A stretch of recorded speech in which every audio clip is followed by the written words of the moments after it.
Field shot, loops it down there, and wide open. Then the ball is knocked loose. The catch is made, and then the ball is knocked out of his hand. From Sachin Tendulkar to Virat Kohli.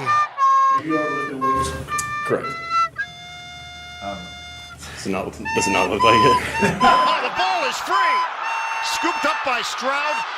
Circles, throws, complete on a busted play. Hutchinson. Hey, Buzz Lightyear. I love this shit. I'm gonna smile all day. Hey, cause it's fun when I whoop a man's ass.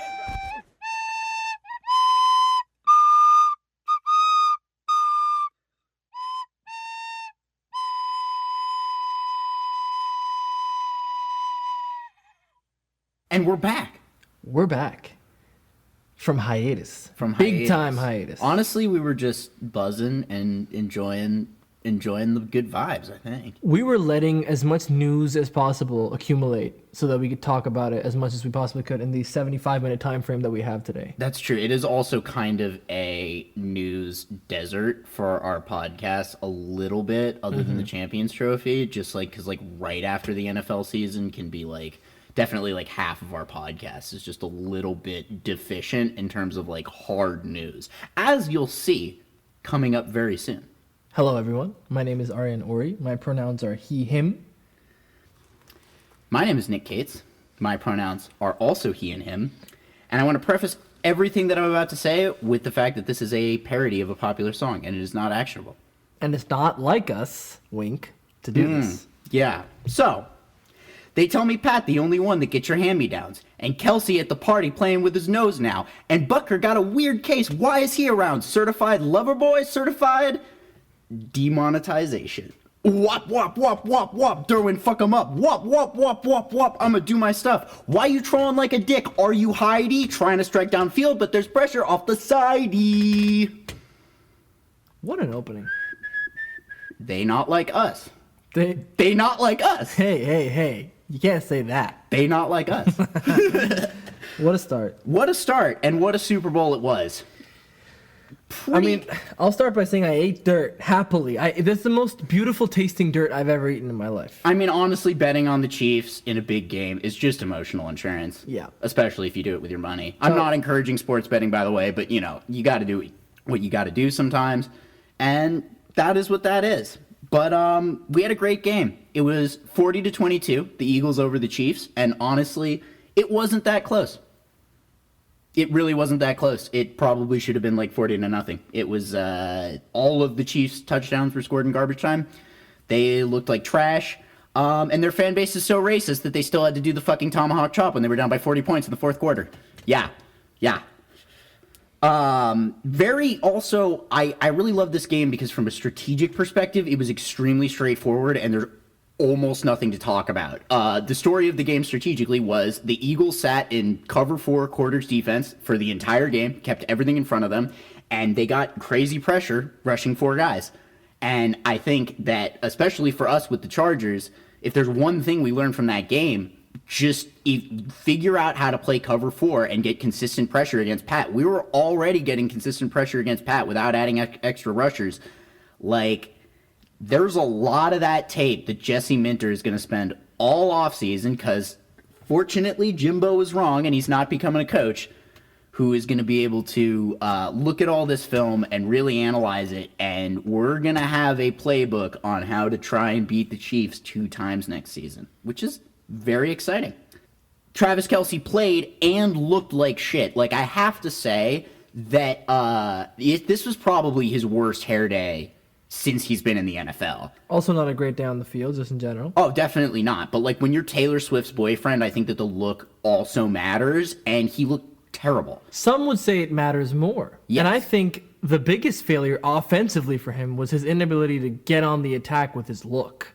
I mean, get in front of it. He wasn't able to slip in between those various zones of cover 4 and get all the Eagles defenders mesmerized with his beautiful locks because he looked like seriously, how do you do fellow kid's teenager skateboard cut?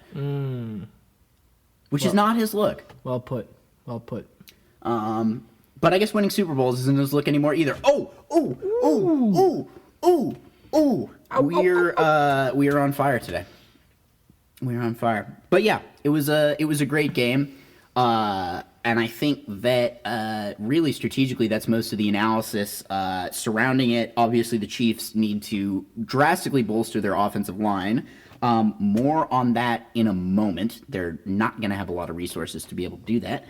But yeah, let's talk quickly about draft and free agency, because I know we talked about T. Higgins last week, and of course we were potting on the day that he got tagged. Yeah, you say last week, but it was really like 3 weeks ago. Whatever. Last time we were on this podcast, we were talking about T. Higgins. T. Higgins will not be a free agent this season.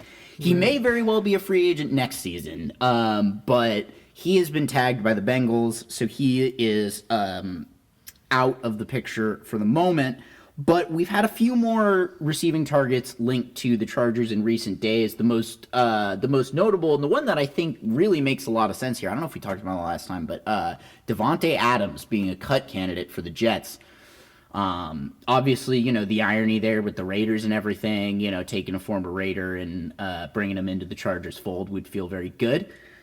And yeah, I mean, I think Devontae still got it. And I think especially, being able to play with Ladd and Q and with Herb's arm, I think that he would be a really good extra option to add. And he probably will not cost as much as T. Higgins is costing this year.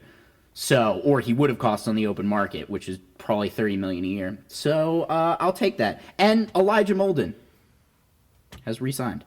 Oh. Yes. Our intrepid free safety, our intrepid Derwin Freer of gods. Happy to hear that. Yeah, so that's huge. Also, Trey Smith of the Chiefs, with regards to those Chiefs offensive line troubles, that he's been told he's going to be tagged, and that does make some sense. It does put the Chiefs in a bit of a bind, though, because the franchise tag, it's kind of a last resort type of option. You basically what you're doing is you're offering the guy a 1-year contract at the average of the 5 highest paid players at his position. And obviously with Trey Smith being a guard, that's going to be pretty big money. So yeah, they would have had to pay probably at least somewhere between 15 and 20 million for that, right? All I know is he's possibly going to the Bears. Trey Smith. Mm-hmm. Interesting. Mm-hmm. I know Daniel Popper at The Athletic was talking a lot about him being a good signing target for the Chargers. Also because you pry your guy away from a division rival. The Chiefs have a very high incentive to keep him, though, because they have exactly 2 competent offensive linemen, and he's one of them. And unfortunately, they don't have a competent tackle. In the Super Bowl, they had to kick Joe Tooney, who has been a guard for his entire career, to tackle. And as you saw, I think he did a decent job of shoring up his side, but tons of interior pressure. So that's basically a wash.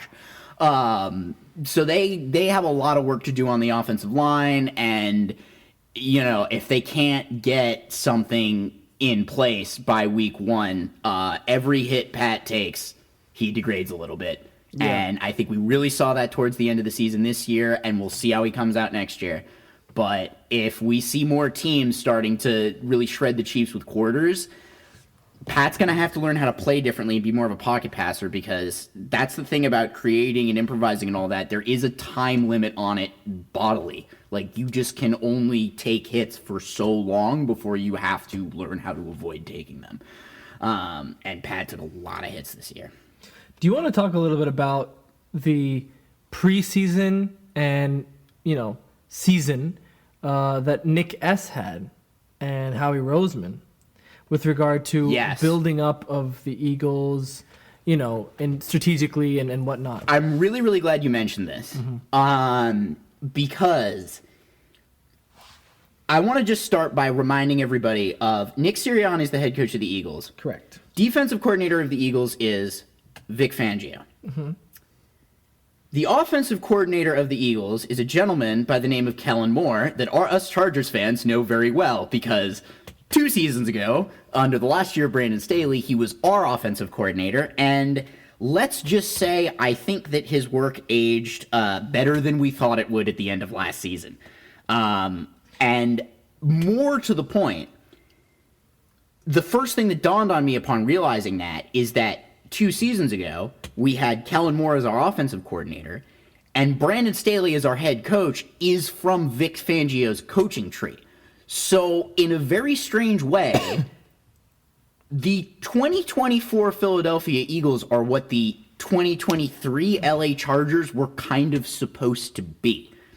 It's just that we didn't have good enough general managership from Tom Telesco, and we did not Brandon Staley as a play caller. I also just think as a guy, he's way more emotional than Vic Fangio. Like, Vic Fangio is a stone cold killer, and obviously any of you who know Brandon Staley and know sort of his overall vibe and the way he talks, he's a little bit less so. He's much more of, like, as they call it on Defector, a mayor type. Like, he's kind of self-centered. And further, sort of cementing this, guess who Kellen Moore, the new head coach of the New Orleans Saints, hired to be his defensive coordinator? No way. Yup. Are you kidding me? Yeah, he's got a job.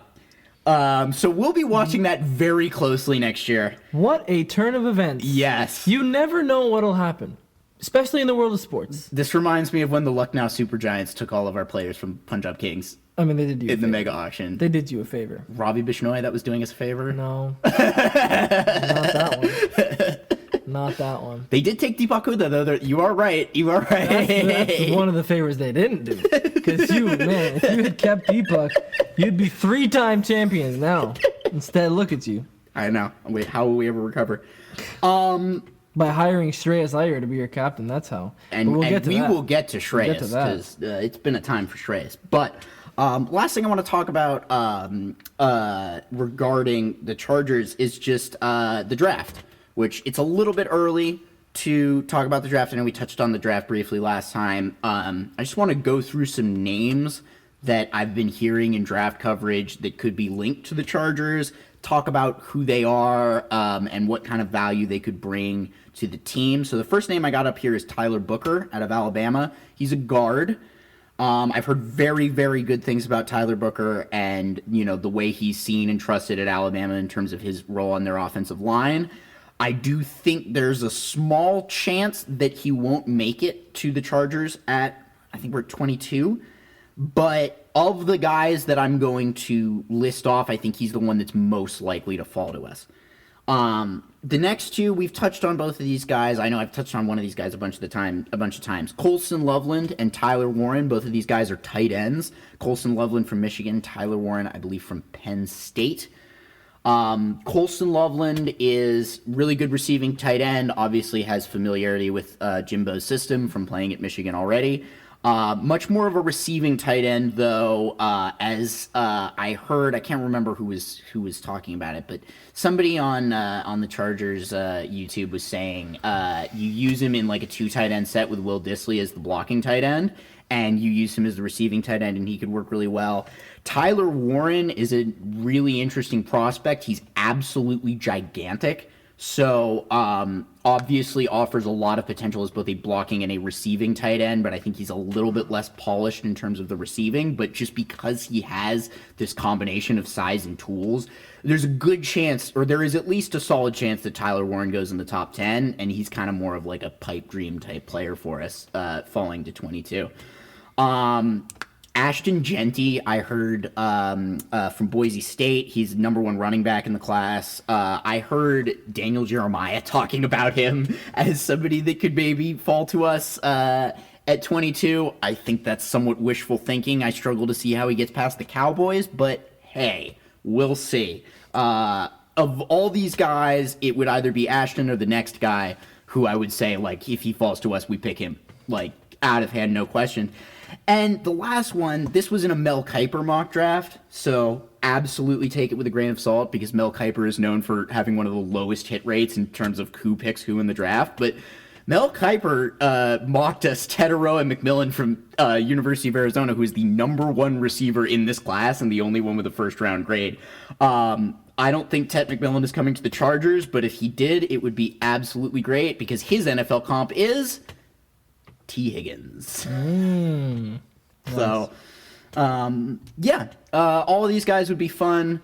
I think there's a lot of other guys that would be fun. We're going to get a better idea after free agency of who's probably going to be available. I think we just wrapped up at the Combine. I'm not enough of a sicko to have paid a ton of attention to it closely. But, yeah, and the league year begins March 12th, so that will be when free agency begins, and we will have more to talk about.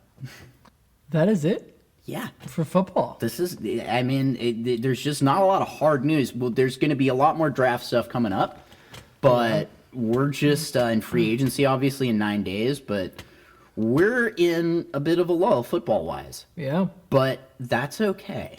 Because we got plenty of cricket to compensate. We do. We also have Shohei Ohtani in his first at-bat of spring training hitting a home run. Oh, yeah. And that's really exciting because he will be on the podcast next week to talk about it. So Yeah. I think we're all really excited about that. But, dude, let's talk some cricket. Let's talk some big-time cricket. You know what I'm going to do? I'm going to let you keep going because you're on a roll. Let's start with the WPL. We're starting with the WPL. So Okay. WPL. So the WPL, for those who don't know, the Women's Premier League. This is the women's version of the IPL. Yes. Sadly, with half as many teams. More on this in a minute. I've been watching this league for much of the past week since I upgraded my Willow TV subscription to integrate with my cable subscription, which I'm very proud of. And I'm loving it.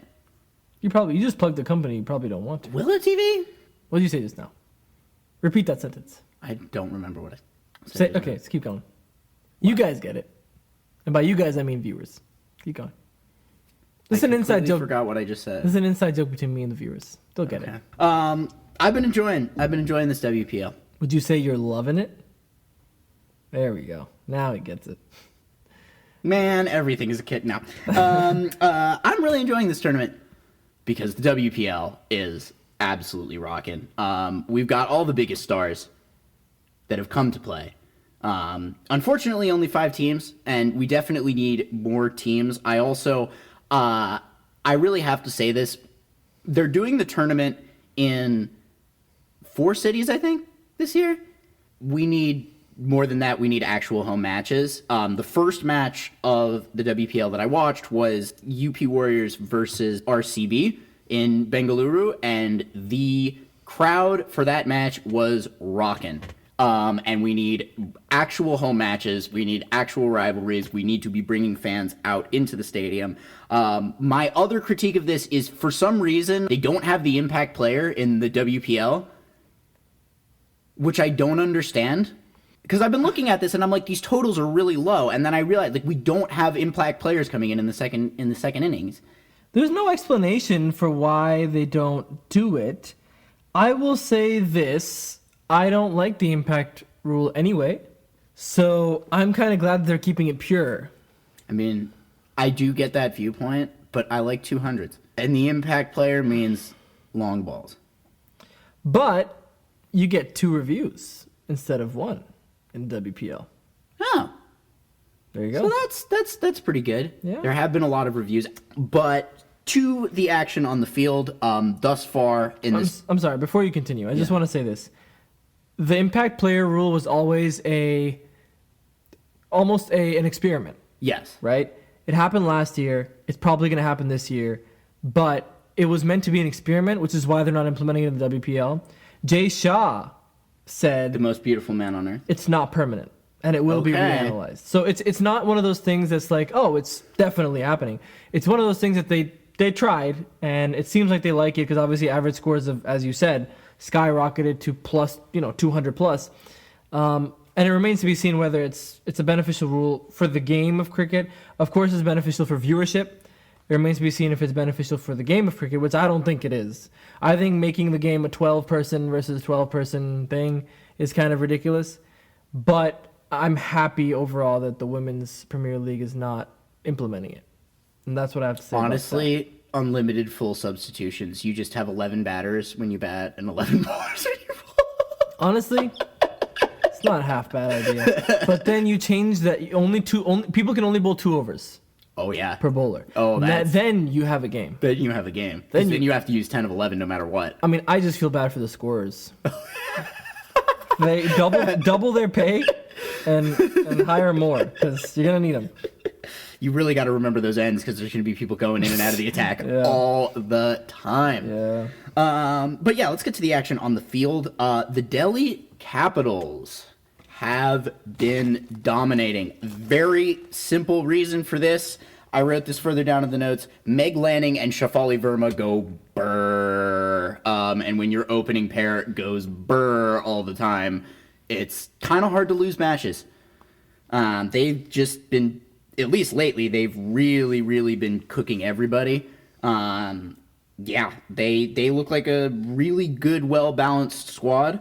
A lot of relayers. Jess Jonathan as well from Delhi seems to be doing really big things with the bat and ball. The team I've watched the most is the UP Warriors, which their name is spelled wrong. Correct. Intentionally. Which, like, really caught me off guard. Did it? Because Utah is currently trying to name its hockey team, and they recently had the name Yeti rejected because of the Yeti Tumblr people, which I think is really funny. I actually think that Warriors with a Z would be a perfect name for the Utah hockey team. Unfortunately, the leading name currently seems to be Outlaws. The name Outlaws is slightly embarrassing. But I just thought that this was so interesting because in every other way, Utah and Uttar Pradesh could not be much more different as places. Starting with the fact that UP is like 100 times the size of Utah population-wise. And also, like, land-wise. UP's big. Utah's not that big. No, but UP is small. It's big. It's a big landmass. It's 241,000 square miles. Okay. Square kilometers, I'm sorry. Square kilometers. Now you're going to have to get the Utah size in metric, and it's going to be impossible. It's 212,000. Slightly bigger than Utah. Slightly bigger than Utah. I'm actually quite surprised about this. This is a huge deal for me because I just assumed that American states were huge, which they are. Yeah. But I didn't know that Uttar Pradesh was that big. It's pretty big. Yeah. You look at a map of India, I think it's bigger than most of the other ones. Oh, yeah. It's not the biggest state in India, but it's one of the bigger states. It's in the top 5. Rajasthan, Madhya Pradesh, Maharashtra. Oh, yeah, Uttar Rajasthan Pradesh. is huge. Rajasthan's humongous. It's 340,000 square miles. God damn, yeah. Approximately. I forget how big Rajasthan is. It's really big. We have some huge states, and then we have a lot of tiny states. Do they have T-shirts that say everything's bigger in Rajasthan? No, they have a shirt that doesn't sell very much that says Samson at the back, and it says Rajasthan Royals. Hey. That's some royal shade. Unless they're playing Punjab Kings, because he kills us. But yes, anyway, we got slightly sidetracked. Yeah, UP Warriors, name spelled wrong, straight out of Utah, but like in other ways, Utah and UP could not be more different. Let's get back to the let's get back to the WPL. So yeah, I've watched a lot of UP Warriors. They're a very interesting team. Definitely my favorite player from that squad is Chanel Henry. Chanel Henry's really impressed me so far. Scoring a lot of runs very quickly. She clears the boundary like nothing. Like, it's crazy. She's got crazy power hitting ability and is taking a lot of wickets. Really playing well. Kiran Navgire, opening the batting for them. She's very crucial. Like, her doing well is very crucial to their overall success. But they do have a fun batting lineup. They bat, if you include Sophie Eccleston, they basically bat 9 deep. But the problem is that they're so combustible that, like, all 9 could go out for 5 runs or less. So it's an interesting thing to watch for sure. Yeah, the first match I watched was UP versus RCB, and I hadn't realized before I watched this that RCB won the competition last year, but I was watching this. I saw Smriti Mandana as the opening batsman. I saw Elise Perry as the star all-rounder, and I saw Renuka Singh Thakur as star fast bowler, right? And I'm like, who the hell asked for this? This is a exact carbon copy of men's RCB, and they're never going to freaking win anything.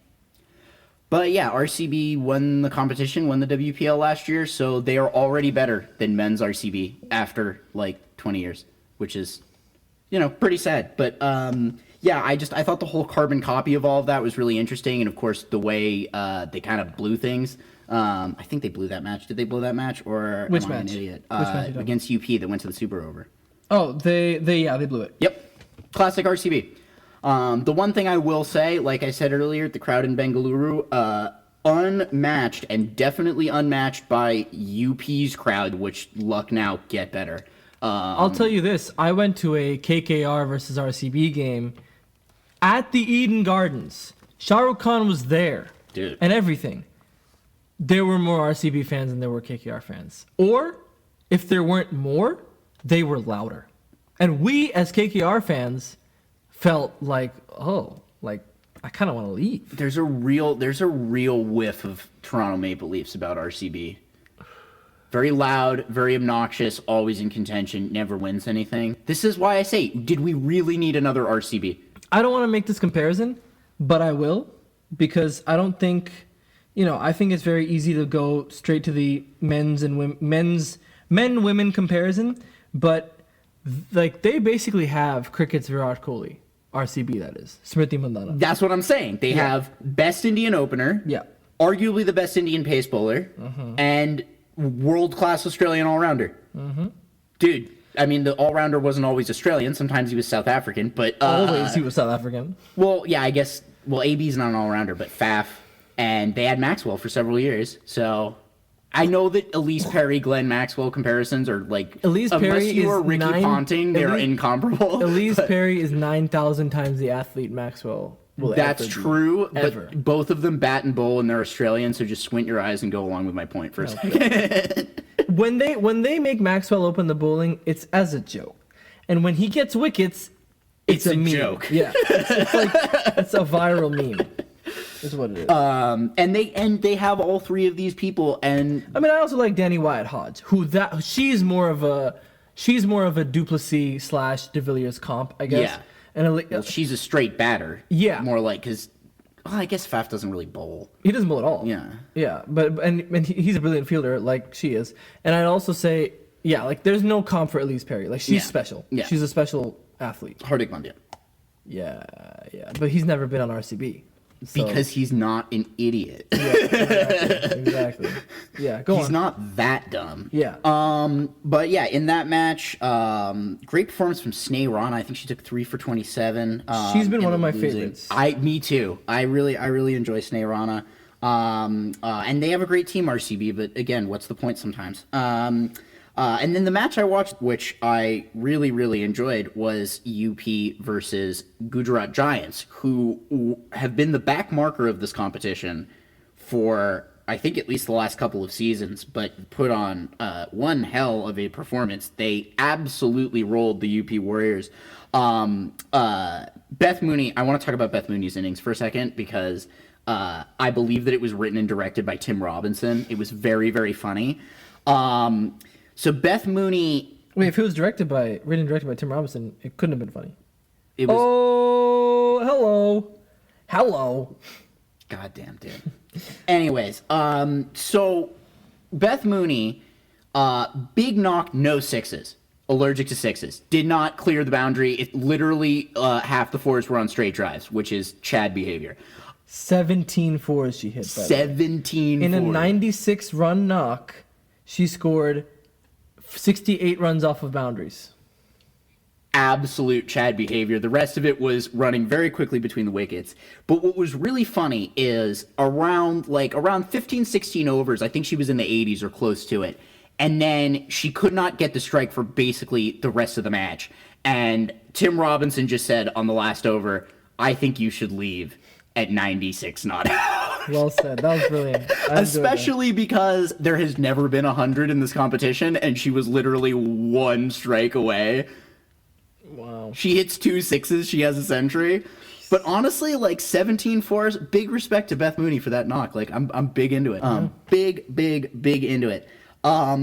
We also had, I'll just say this. One of the big keys to Gujarat's success in this match was UP fields worse than the New York Yankees, so they literally just hit the ball in the air on every single ball, and I think that UP dropped half of their catches.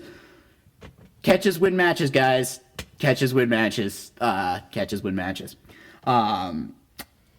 Chanel Henry also took a straight drive directly off the ankle and returned to finish bowling her over, which is badass.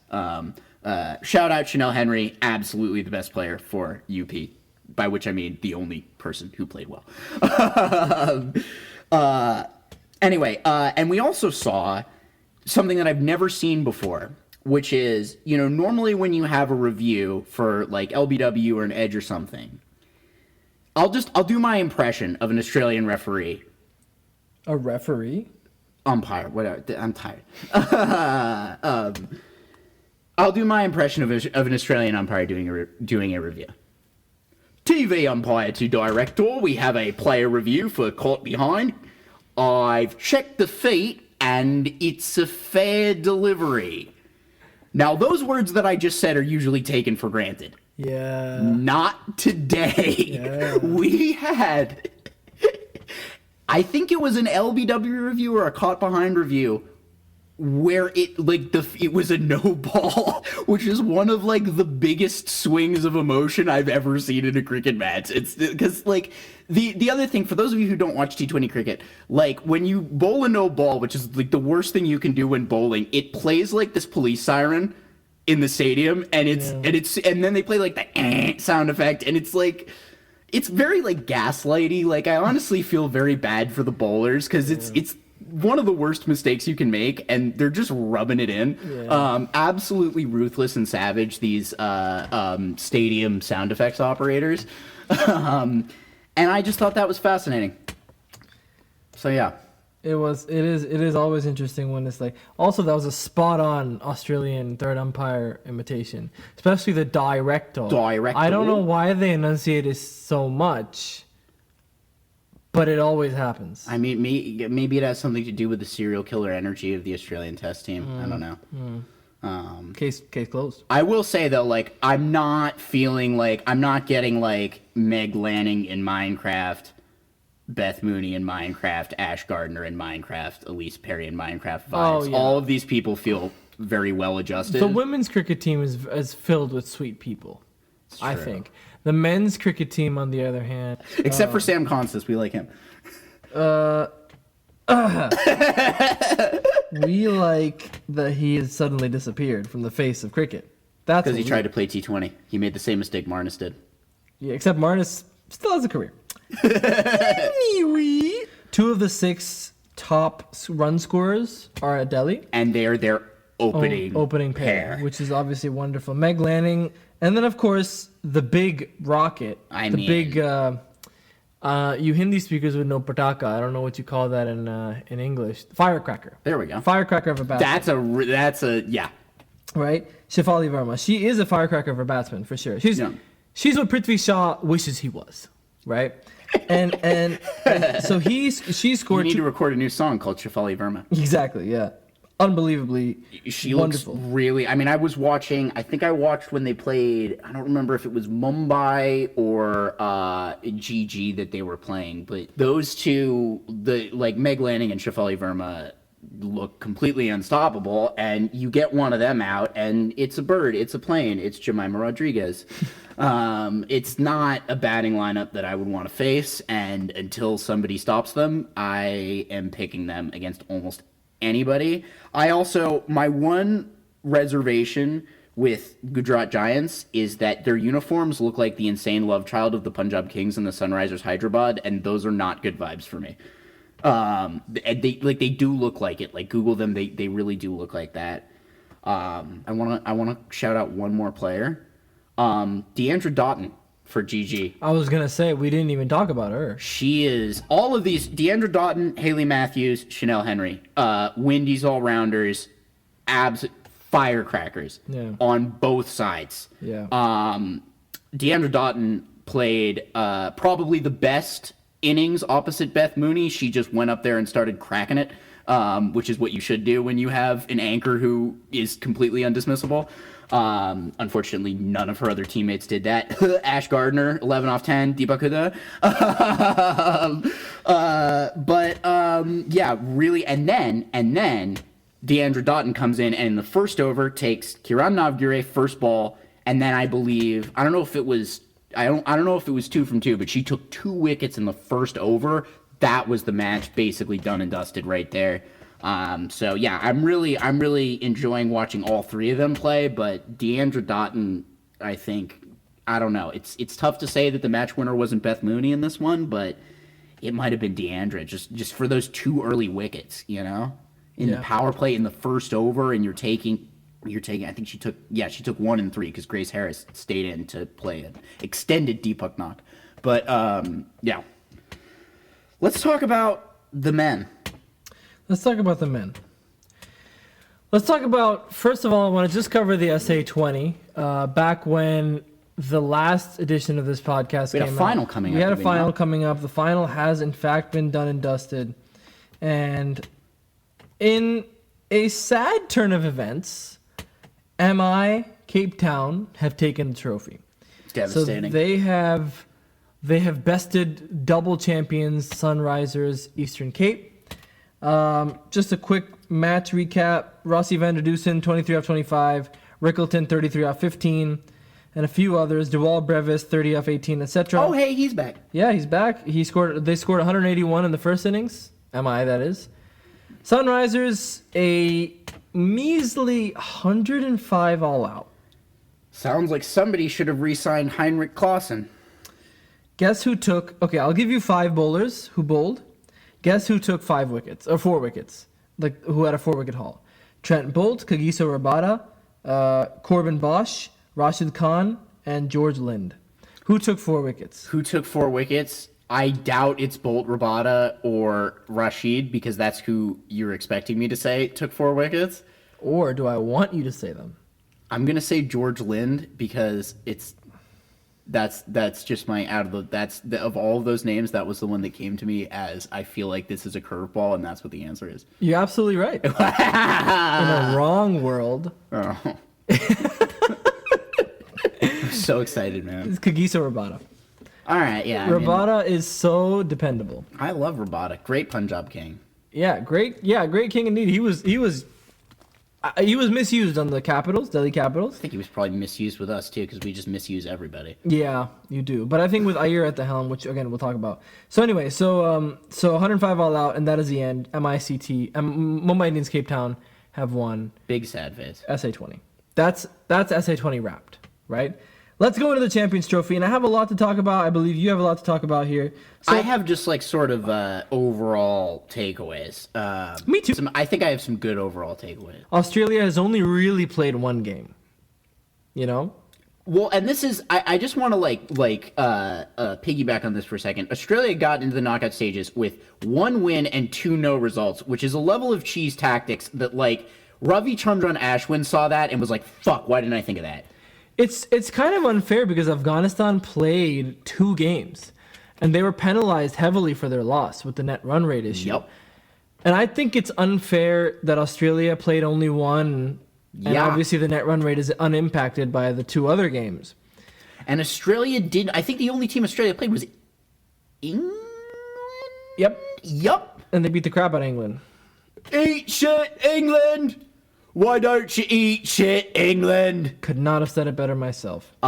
Too crap to even get a no result. And as we'll get into, I think that this tournament went basically as poorly as it possibly could for the host Pakistan, and they still did better than England. Yep. Which, eat shit, England. We're an anti-England podcast. Get ready for a broken fucking arm. Yeah. All right? Well said. Right?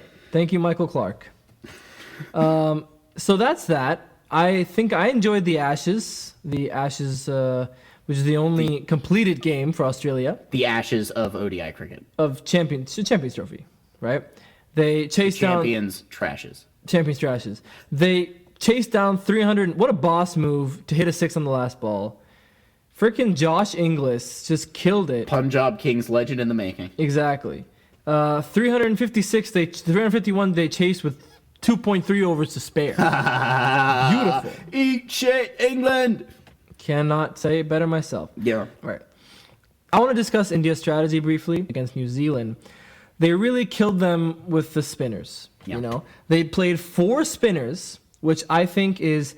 I like the depth of all-rounders that India has cultivated at this juncture. First of all, obviously shout out to the GOAT, the King, Virat Kohli for a century against Pakistan. Not a lot needs to be said about the India versus Pakistan game. He batted great against Pakistan. He batted wonderfully. Scored that century. Told the haters to be quiet, at least for the next few games. Well, Shubman Gill is timing the ball like I've never seen anybody time the ball. Hey, Shubman Gill came around. Except for against New Zealand. He scored 2 off 7. So, But that's fine. It happens. Now, here's what I want to talk about. The depth of all-rounders. Hardik Pandya, Ravindra Jadeja, Akshay Patel.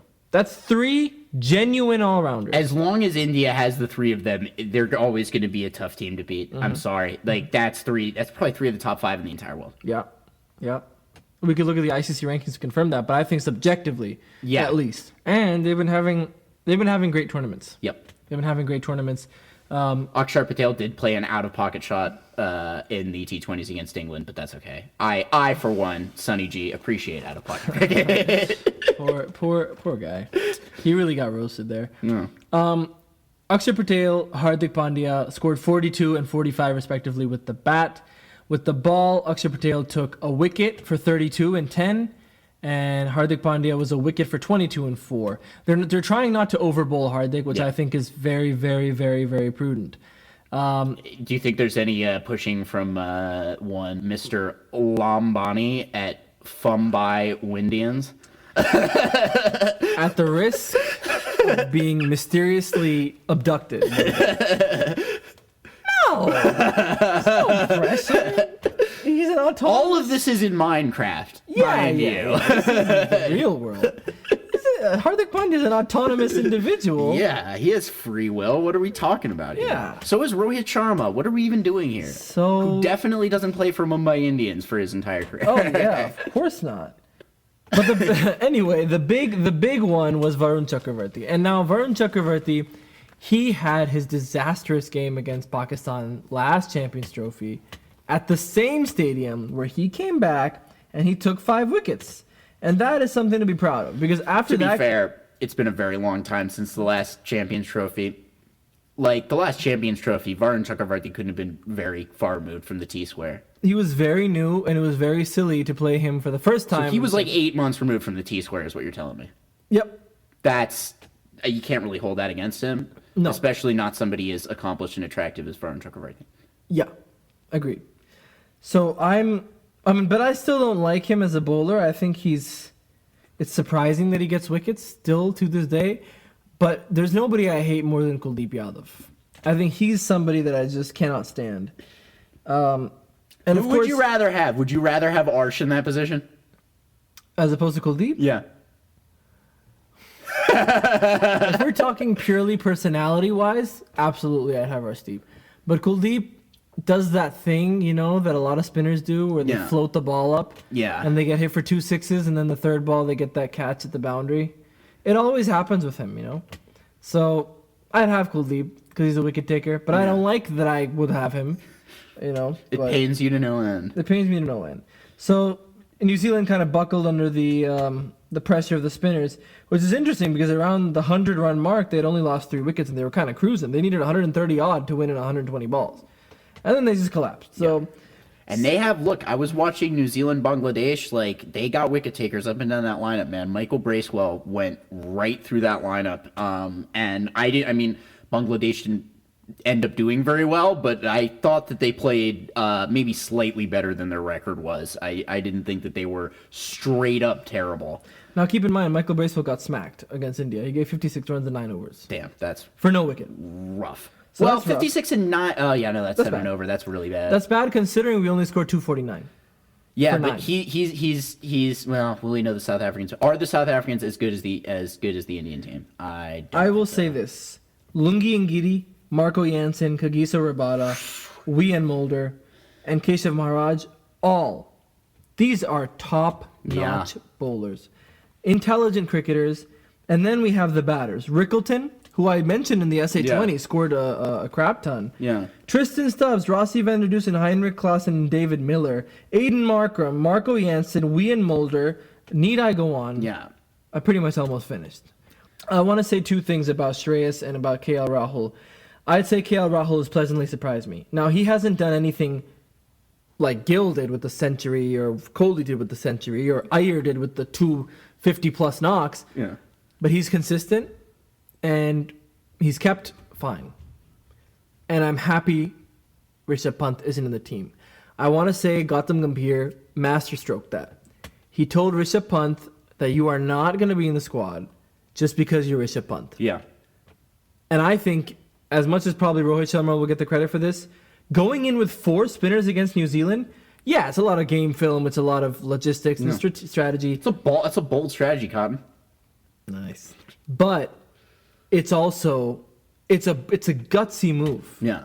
And I love Gambhir's tenacity and ability to take those risks. And that's his brand of cricket. Yeah. People commend Bazball, but I think Gambhir Yeah, takes... how'd Bazball work in this tournament? Absolutely. I've seen a lot of Bazball ideology from a lot of batters these days, you know? It's because, sadly, professional cricketers still take the English way too seriously. Yeah. Change And that. it's funny because he's not even British. The person who introduced it in the first place is from New Zealand. It's true. But he joined the dark side. I can't believe he did that to me. How But could you do it, Baz? But having said so, anyway, Gautam Gambhir, big up. Yeah. Because I had thought initially when they hired him over Chandrakant Pandit was the head coach of Kolkata Knight Riders. Yeah. But when Gambhir came, whatever, everything clicked and everyone was like, "Oh my God, it's Gambhir."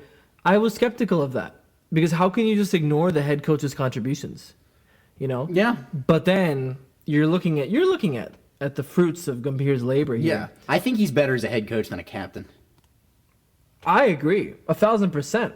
1,000% I agree. I think that's a good statement. It's well said. Well, I remember when we were talking about Shreyas in the lead up to the IPL auction, I was reading back on his career, and it was like they replaced Gambhir with Shreyas as captain of Delhi Delhi Daredevils, and like Delhi Daredevils, who were the like Detroit Lions, Arizona Cardinals of the IPL to that point, like ended up actually being half decent. Yeah. You know. Yeah. Speaking of Shreyas Iyer, we have to mention that he has been the pillar of this batting lineup, for sure. He is a phenomenal player. He's had his run-ins with the BCCI, which have really, along with the BCCI run-ins, he's also had poor fitness in terms of his back and his surgeries and whatnot. It's a tough time to be Shreyas Iyer. But when he's out there, the results are there. They speak for themselves. I'm very excited to watch the it's going to be very excited in the same way that like we enjoy on Sundays the eternal battle of Jimbo versus the Bolt. We have Shreyas versus the PBKS Crest. Yep. Whose juju will win out. I'm really excited to see. I think it's going to be just like it was with Jimbo this year, a hell of a battle. 1,000%. And I like that kind of fearless cricket where you trust your ability to place the ball, elevate it over the infield. That's what I like about Shreyas Iyer. I don't like the Rishabh Pant brand of explosiveness where you're just throwing your bat at everything. I think that gets old pretty quick and it gets predictable pretty quick. You have to pick your spots. Yeah. You know, you can be Beth Mooney and hit 17 fours. By the way, speaking of KL, like that was the number one person I was thinking of watching that Beth Mooney innings because she started out like 6 off 10, and I was like, okay, wicket keeper, Punjab Kings love child uniforms, starting really slow and then making almost 100 runs and carrying your bat. That is fucking Punjab right there. Yeah. That is extreme Punjab KL behavior. Yeah. I was getting like vintage pandemic vibes. I was like, is Nicholas Puran going to come out here and make a duck? Yeah, I mean, okay, so another special mention I want to make is for my lovely, if I was an Indian and if I was, for example, if I had no stake in the Champions Trophy, I would root for Afghanistan, right? And I want to talk about Afghanistan versus England because it brought me so much joy. Ibrahim Zadran just kicked massive innings, 177 of 146 balls. I mean, you love to see it. You love to see it. Now, one of my all-time favorite cricketers, Ramanullah Gurbaz, couldn't score that day. One of your all-time favorite cricketers who's just getting started. Who's just getting started. Just getting started. Exactly. Already one of your all-time favorite cricketers. Already. Muhammad Nabi. Now, Muhammad Nabi, it's interesting because he was inconsistent for a while. At least in the franchise form of cricket. But when he gets on the international stage, something takes over, and he takes wickets. And he took, against England, he took 2 wickets. Granted, he gave 57 and 8, but he took 2 wickets. He took the wickets of Harry Brook, and he took the wickets of Jamie Smith. But he scored 40 off 24, which is ridiculous. It's a ridiculous. I am inning. convinced that Mohammad Nabi and Imran Tahir are going to bowl until each of them is about 75 years old. Yeah. Like, 1,000%. And I would be happy yeah, if they did that. Yeah. Asmatullah Omarzai also scored 41 off 31. PBKS! And then Hashmatullah Shahidi scored 40 off 67. Brilliant batting from them. The bowling was a little bit, it was tricky for them, for sure. Rashid got hit, man. Never see that. Rashid got hit for 66 and 10. Did he take any wickets? He took one. He took the wicket of Ben Duckett, which is a big. He's the only player that's playing well. Yep. It's the big one. The usual phrase is "fuck it, let's pick Ben Duckett." But Yeah. Gulbuddin Naib, Noor Ahmed bowled really well. 10 overs, 51, no wicket though. And then Azmatullah Omarzai with the big one, the 5-wicket haul, 58 runs and 9.5 overs. So we eked out the win by 8 runs. A little close for comfort, but I'm happy with it. I'm happy with it. And I just wanted to make special mention of that because I think Afghanistan deserved to make it to the playoffs. yeah, I don't know. There was a lot of stuff. Australia was talking about not wanting to play them in the final match because due to the presence of the Taliban as their government, they can't have a women's cricket, or they don't have a women's cricket team, which I'm definitely pro Afghanistan women's cricket, just because it should be there. But it's not like Rashid and Mohammad Nabi and all of these guys installed the Taliban. They were just out there playing cricket, and they don't play under the flag of the Taliban. So they're not affiliated with the government of Afghanistan. These guys grew up playing cricket in refugee camps. They, as far as we know, hate all of this just as much as the rest of us do. And I don't think that they should be punished. It's not their fault. That said, I am still very much in favor of the Afghan women's cricket team because I'm sure they got some good stuff. They got some good stuff back there, man. I try really hard to stay apolitical on the podcast, but this is one thing that makes me laugh. I think the audacity of the Australians and the British to take political stances against the Afghanistan team. The British especially. The British don't get to say anything about politics about any test-playing nation. Absolutely not. Absolutely not. Sit down, shut up, eat shit, England. I don't like it. I don't like it. Of course. I mean, there's no doubt in anybody's mind that the situation in Afghanistan is difficult, to say the least. I mean, I don't want to go into all that because we all know what that is. But play the game. These are cricketers, who they're the one national hope. Yeah. Well, and that's the other thing. One of the most amazing things about Afghanistan cricket is it was created and it survived and it continued not because of, but in spite of the Taliban. And I think that one of the things that makes me happiest about the Afghan cricket team is that they give an image of Afghanistan that isn't war or the Taliban. It's very hopeful and beautiful, actually. These are lovely people, and you should see the off-field antics that they engage in with Virat Kohli. They're tons of fun. Yeah, you watch any interview with Rashid, he's a super cool guy. Yeah. These guys just love cricket. Yeah. And I think to take some ridiculous misplaced stance get the serial killers out of your test team first. Absolutely, I think it's just not required. Yeah, I think you should save your athletes. You want to do something about it? Find an Afghan women's cricketer, sign her to the WBBL. Absolutely, that's what you do. Find. Do it in Australia. You have all the you have maybe the best cricket facilities anywhere in the world. You have access to amazing high quality equipment, literally everywhere. I bought my cricket bat at the Australian equivalent of a Sports Authority for less than $100 Australian. And it's a kookaburra.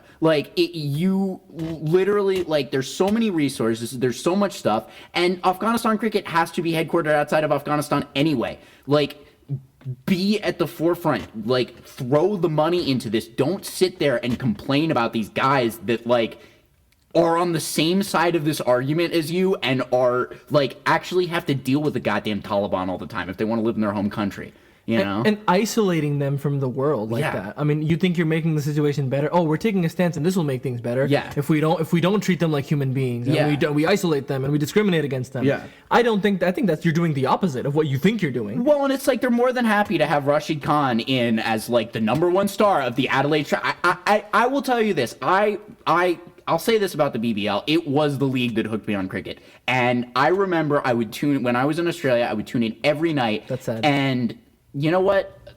I didn't know better. And it was also Australia. What other T20 competition was going on at that time? That's fair. But like I remember tuning in, and it was either the first or second match I watched, and I just watched Rashid bat and ball like absolutely mow through. I think it was the Brisbane Heat. And I was just looking at this guy. I'm like, this guy's a star. Like this is like the big star of this league, and they're marketing this guy like he's the big star of this league. Like you can't bring in Rashid and be like, this is our man, this is our star boy, and then say no, we're not going to play you in the Champions Trophy. Like shut the fuck up. Yep. You know. I think they one of the arguments they put forth for not playing Afghanistan is, oh, you're normalizing the state of affairs in Afghanistan. No, you're not. You if anything, the one hope they have of a normalcy. Yes. You're giving wind to that. Yeah. You You're know, normalizing Afghanistan not being associated with the Taliban. Exactly. If you antagonize the one of the few things that actually puts distance between them and the Taliban. Yeah. Yes, there are other arguments that, the Afghanistan Cricket Board head has praised the Taliban or whatever. I mean, what else is he going to do? He lives in Afghanistan and he would like to continue having a head connected to his body. Yeah. Like, so whatever their arguments may be, treating the Afghanistan cricket team like normal, co-athletes, I think is just play the game. I don't it's pissing me off. And I don't know. I just think that the Afghanistan cricket team is one of the great moments of pride of world cricket of the past 20 years, and I think that as a sport we should be supporting a men's and again, I'm very in favor of Cricket Australia. It would be great if they put money into this. If it was, joint between like the BCCI, I don't expect the ECB to do anything smart, but even BCCI and Cricket Australia, like getting together and saying we're gonna give the facilities and we're gonna give the equipment to develop, and there have to be 11 Afghan women who want to play cricket. Like there have to be. 1,000%. And I think this is one of those. Yes, I am pissed off. So this is one of those conspiracy theories that I float when I'm pissed. I think part of it is gatekeeping the game as well. Australia, England, etc. They see a burgeoning cricket team, a team that's doing very, very well, a team that has a huge fan base in India, in Pakistan, in Afghanistan, in all these beautiful nations, and they don't like it. They don't like that their semi-final prospects do better in your own. Like, I'm sorry, Australia has one of the greatest collections of athletic talent anywhere in the world. Way better than England. Get good athletes to play your sport. Yeah. My thing is they don't like the fact that their semi-final prospects hinged on beating Afghanistan. I think they resent that. They resented that, and their lucky asses had it rained out. Didn't have to play. Yeah. Exactly. They conceded 273. Yeah. Which is significant. Yeah. Yeah. I mean, granted, they were 109 for 1 and 12.5 overs because you never know. You can collapse. Absolutely. That's what happened to New Zealand against India. It happens. Yeah. Weirder things have happened. Exactly. It's very sad. I mean, Glenn Maxwell has hobbled his way to a... Glenn Maxwell has opened the bowling. Need I say more? Wow. What? Disgusting. I think it's worth getting passionate about. I saw that and I was like, dude, this is not the time to be an activist. And this is not the way to be an activist. And these aren't the people from whom we want activism. They're not this type. Vote for Afghan women's cricket with your money. Negative enforcement of that idea is not the way to go. Yep. You're like, oh, they're not promoting women, so let's screw over the men as well. I'll go even further on my last statement. I bet you could find 11 Afghan women in Australia who want to play cricket. I bet you could find them in America. Oh, we got a lot more people in America, to be fair. Yeah, but people don't play cricket here is what I'm saying. That's true. Right? People play cricket in Australia. Yeah, that's true. So there is a logic to what I meant there. Like people don't play cricket here. But I think you'd be able to cobble together an 11-woman team to play for Afghanistan. Oh, definitely. Here, just like you would in Australia or New Zealand or South Africa. Yeah, I'm sure people want to play cricket everywhere. Yeah. And and it can sometimes they can be hard to find, but if you look for them, you will see them.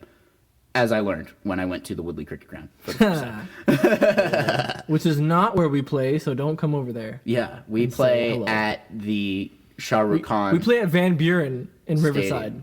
Go there. In Irvine. That's definitely being constructed and definitely wasn't just a plan, and they don't know what they're going to do with it. I want to talk about one more thing with the Champions Trophy. The hosts. Pakistan, the hosts, came in as the defending champions. Very disappointing showing. I don't know if they finished below Bangladesh in net run rate, but they certainly, in my estimation, finished below Bangladesh in vibes. Vibes. I was very disappointed. They did finish below Bangladesh. Here's my thing, right? I don't have a side in India versus Pakistan. And because of that, I would like Pakistan to be better than they currently are, because I would like to see these matches be better. India-Pakistan matches? Yeah. They've only ever been lopsided, and granted, the first one I ever watched, Pakistan won in a very lopsided fashion. But like, Pakistan are clearly not as good as they could be. They have many of the same players that wiped India that time, that were in the squad against India this time, and I'm just really disappointed, and the whole thing reeks of something outside of the team that is dragging the team down. Probably board politics, corruption, things like that. Nepotism.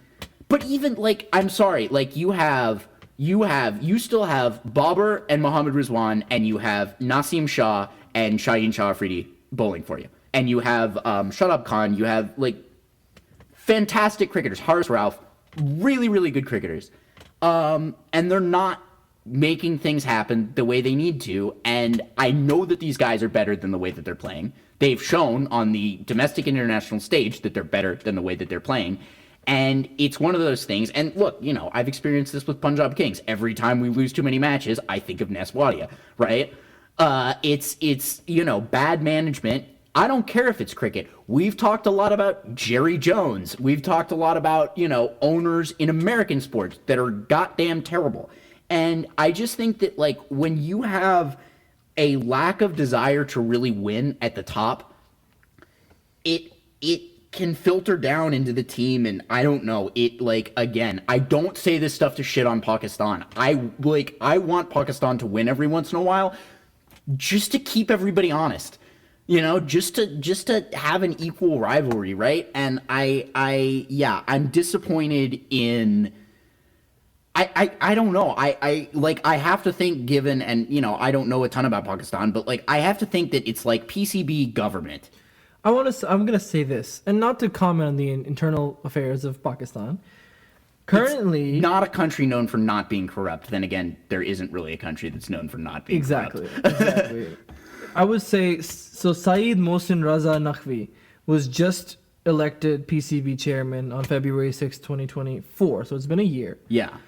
And he was formerly the Minister of Interior. Not a guy with sporting experience. Exactly. And it has showed at international tournaments. That's the thing. I mean, I think the BCCI has a lot of growing to do with regard to that kind of stuff. But the current president is Roger Binney, you know. And well, the current president really is Jay Shaw. Oh yeah, that's true, absolutely. But you know, there needs to be, like, when Roger Binney at least played cricket though, right? Didn't he? Yeah. Of course he did. That's what I'm saying. He's a Test legend. Exactly. Yeah. Like. So that's what I'm saying. Yeah. I don't know. I think that, like, if you want to win, even just for national pride, I don't know. Maybe this is one of the things that makes Afghanistan so good. They don't have any government interference because they exist basically independently of their own national government. Yeah, shows. You know, in a way, yeah. It makes me sad because Pakistan has great cricketers. It has a great cricketing tradition. And honestly, some of my favorite players, both past and present, come from Pakistan. It is a big shame that they just don't have it together right now. I think also when it comes to India versus Pakistan to us has become, yes, it is a high stakes game, millions and millions and millions of people watch, but also we always kind of win almost, and we have such a confidence going into those games. We have star after star after star after star, and we've kind of cracked the code on how to beat them. Yeah. It is really a confidence game. You know, this is not a team, Pakistan is not a team that we should be getting all out for 241. No. But we do. And they're not a team that we should be drubbing for 244 runs in 42 overs, but we are. Yeah. So it's a confidence game. It's one of those things where these batters, Indian batters, believe in themselves. Definitely. They all dream of scoring runs against Pakistan. Absolutely. But these Pakistani guys dream of scoring runs against India, and except it's a harder thing to achieve, because India is just so, and they have been so good for so long. And they don't get exposure to the IPL either, right? Mind you, that's IPL. IPL is, I would say, every game is high, at least as high a stake for these young guys as India versus Pakistan is. Well, and you also have the PCB doing dumb things like scheduling the PSL at the same time as the IPL, so it has to be kneecapped even more than it already is. And it just disappoints me. There's a better way to be doing these things, and I don't know. If I were a Pakistani cricketer right now, I would honestly go the Poran route and just be a T20 mercenary, and it makes me very sad. Obviously, there's complex political reasons why Pakistanis are not in the IPL, but I don't know. Pakistan could be doing a much better job of managing their cricket team, and I, for one, hope that they will find their way into doing that sometime soon. Because I want to see Mohammad Rizwan and his beautiful facial hair making runs. Yep.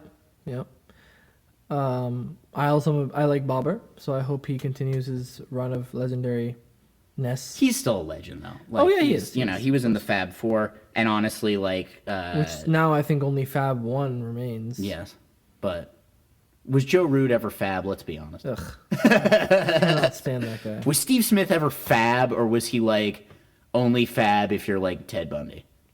I will say that I think I respect the fact that he got smacked by Jafra and then came back to bat, even having freaking really done some damage to his forearm. So I like Stevie S.